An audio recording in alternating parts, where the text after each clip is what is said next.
And Samuel Tadros is the author of the new book, Motherland Lost, the Egyptian and Coptic Quest for Modernity. And it doesn't appear that the Islamists are giving up power willingly, Sam. How likely is an Algeria-style clash between the Egyptian military and the extremists? The Brotherhood so far has not decided to go to any violent means. It has decided to contest this military move by holding massive demonstrations in the Egyptian streets. And by doing so, their strategy is basically that of Chavez in Venezuela when there was a coup against him. And that is basically by continuously remaining on the street, offering themselves as martyrs, as they put it. They are forcing the Egyptian military to back off. Of course, the military is not likely to do so. The continuation of the violence in the street, however, is likely to result in a wave of violence that Egypt would see in the future, but nothing as massive as we had in the case of Algeria.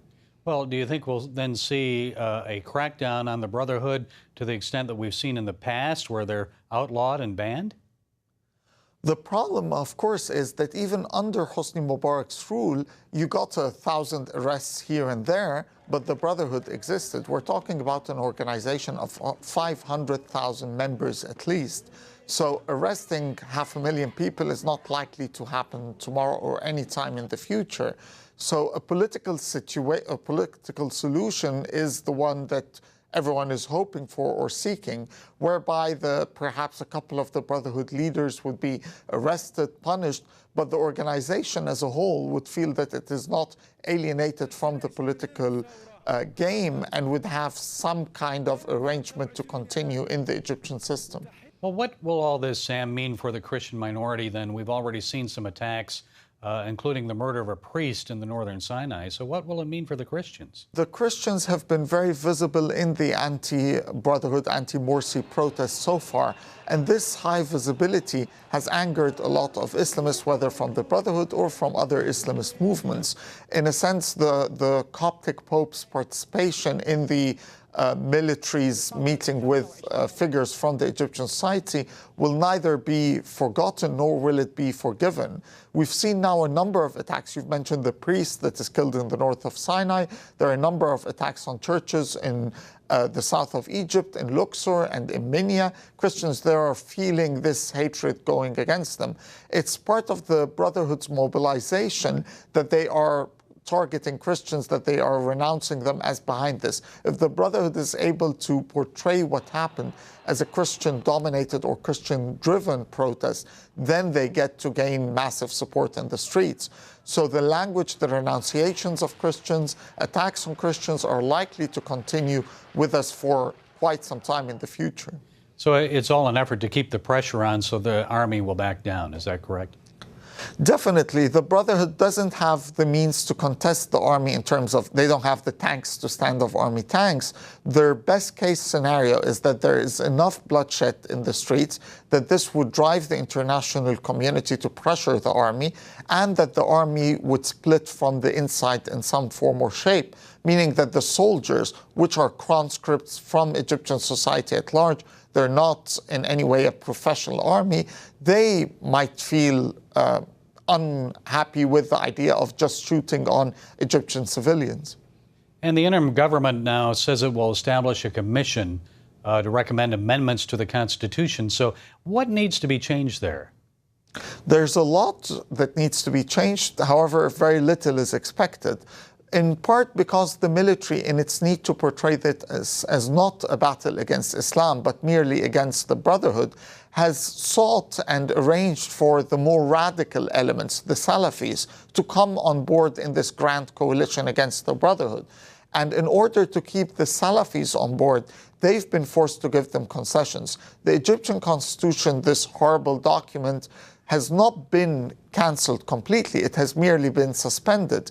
And in the interim, this constitutional declaration has been declared by Egypt's president, which basically kept the very bad language concerning the role of religion, Islam, in the Egyptian constitution. So now in Article 1, it has both the traditional language of Islam being the religion of the state, of Islamic Sharia being the principles of Islamic Sharia being the main source of legislation, but also this language that Salafis managed to put in the last Egyptian constitution regarding what exactly is Islamic Sharia, its sources, and so on. Language that is very threatening to seculars in Egypt and to its religious minorities. So this will be really a struggle between the seculars, the Christians, and the Islamists on the wording of this constitution. What good will this be if, I know the Christians and the secularists want to see this Sharia language go and guarantee of equal rights and guarantee of the rights of women and so forth.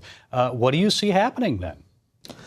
Well, unfortunately, it was not the massive protests that forced President Morsi to resign. Whatever the size of those protests, at the end of the day, it was the army's ultimatum and his arrest and arrest of Brotherhood leaders that led to the Brotherhood's fall from power. So the military controls the situation here and not any interim president. No one in Egypt at the moment probably knows or anything about its president, let alone its name. But everyone realizes that the real ruler is the military generals and that their head is Lieutenant General Abdel Fattah al-Sisi, the Minister of Defense. Of course, the military is not against the Islamist ideology per se.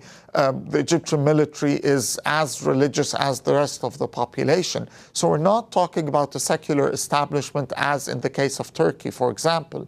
What we're talking about is a military institution that felt really threatened by the Brotherhood as a competitor in power. So the target here is the removal of the Brotherhood and not the change of Egypt into a more secular country per se.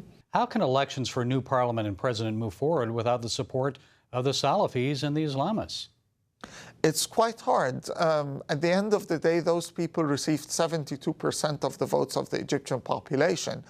And they're not about to disappear from the country. They're there, their bases are there, their mosques are there, their recruitment is there. Yes, you've closed a couple of TV channels. Yes, you've arrested a couple of people here and there. But at the end of the day, the Islamization of the Egyptian society is now deeply rooted. It's a phenomenon that started a long time ago and is impossible now to change in just a matter of days. So you cannot ignore them. You want to reach a formula that allows the Islamists to participate in the political process, that they feel that they have a stake in the country, yet they're not allowed to dominate it completely. Now, American aid, we give almost $2 billion a year in total aid to Egypt. Do you think the aid should be discontinued? The U.S. now finds itself in a situation where it has lost the support of what is considered its traditional allies, which are the liberals, seculars, Christians, and so on. At the same time, it's afraid to anger the Islamists, because if the U.S. is seen as backing this military coup, it will be a grievance, a grudge that the Islamists will hold against the United States for hundreds of years to come. So it will become something like the Mossadegh removal in Iran. Because of this, the U.S. needs to take a firm position that it does not support the idea of removing a democratically elected government by force, even if we know this government has been not in its best behavior, even if we don't like this government.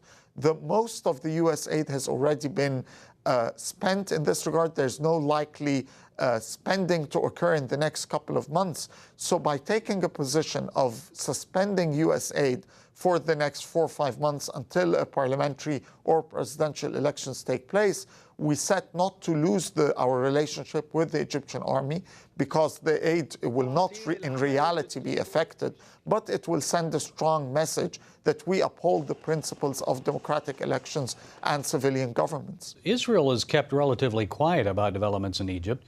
And why do you think that is, and what do you think the future holds for the Egyptian-Israeli relationship? The Israelis realize very clearly that any word uttered regarding the situation in Egypt is likely to be used by one side of the current fight in its favor and to tarnish the other. So any position they would take would automatically result in problems in Egyptian-Israeli relations. The Israelis, of course, have had a long standing relationship with the Egyptian army. They've cooperated in various anti-terrorism, stabilization of the Sinai, various issues regarding Gaza.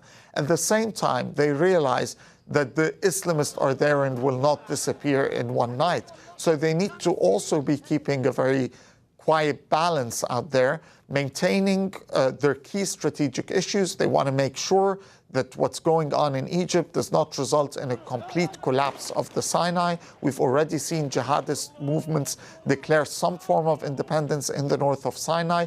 This is something that the Israelis are extremely worried about. So a stable Egypt, one that does not have those kinds of clashes going on a daily basis, is in Israel's best interest. And what do you think our viewers can do, Sam, for the Christians there? You know that our viewers are very concerned about our brothers and sisters there. What can they do at this time? The Christian position in Egypt is extremely problematic. As Christians, your viewers are naturally, it would to be something good that they would keep the Christians in Egypt, their brethren, in their prayers, but also to bring the message out. What's happening in Egypt and what's happening in the larger region, in whether Syria, in Iraq, has been an exodus of Christians from that region. And the Middle East, which once had nearly 25–30% of a Christian population 100, 200 years ago, is now less than 3% of the population of the whole region being Christian. We're now seeing the Christians of Iraq have already left. The Christians in Egypt and in Syria are extremely threatened. If Syria is to fall, the Christians' position in Lebanon will also be dramatically influenced by those events. There is a massive threat to Christianity in the Middle East, and Western governments should be encouraged by their citizens to take a position to defend those basic rights of religious freedom of the religious minorities in the region. And of course, we'll be praying as well. Finally, Sam, tell us about your new book. It seems like the timing for Motherland Lost is excellent right now. Why did you write it? What's it about? The book is basically trying to link two stories together. There have been some excellent works on Egyptian history. The Egyptian story struggles with modernity, but those works have basically ignored the Copts as just a side story. They're hardly mentioning them in the main story. At the same time, there have been some good works on the church history of the Coptic Church in Egypt, but they have dealt with the Copts as if they're living in a separate island. My book, in a sense, is an attempt to bring those two stories together, to put the Egyptian struggle in modernity and the Coptic one, linking them both together. When Napoleon came, the Middle East and Egypt in particular discovered that they were behind, that the West has advanced. It created a crisis. What went wrong, as Bernard Lewis has put it? And this has led to those different attempts at modernization to face this Western challenge and the backwardness of the region. At the same time, the Coptic Church was facing a threat in the form of foreign missionaries trying to convert Copts to various other denominations, in terms of a population, a Coptic population that was changing, that was becoming more educated, a challenge between the clergy and the laymen. The two stories together are fascinating and are important to link together. It's an important book for anyone who wants to know more about the history of one of the oldest churches in the world. I guess AD 45, maybe a dozen years after Christ, the Coptic Church was founded in Egypt by Apostle Mark.